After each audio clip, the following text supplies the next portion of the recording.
So just a real quick video, somebody asked me how I do roundhouse kicks as far as hand positions, like where my hands are and stuff.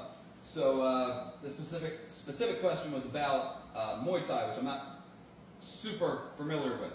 But it was about the dropping of the hand, so like checking a kick, and then kicking and extending the arm like that.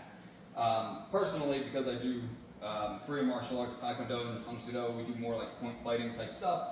So I was taught to have my hands up. I always have my hands up. I like to keep my lead hand in between me and the opponent. So as an example, so like if I lift up and I kick, by the time my front leg is hitting the ground, I'm landing into a jab or a back fist or something like that, or I'm knocking their hand out of the way.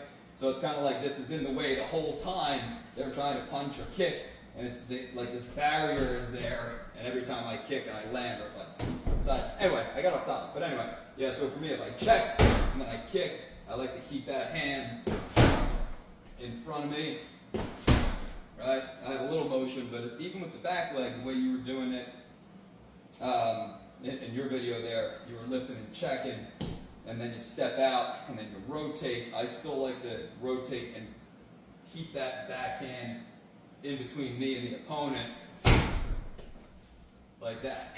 So there, and then there. For people watching this video, you're not going to understand, but I'm making this because somebody asked me a question.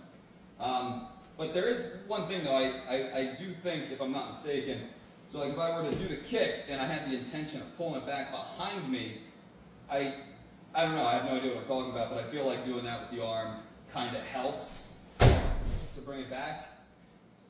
Otherwise, I'm twisting like that into the kick. I don't know. That's my 2 cents on it.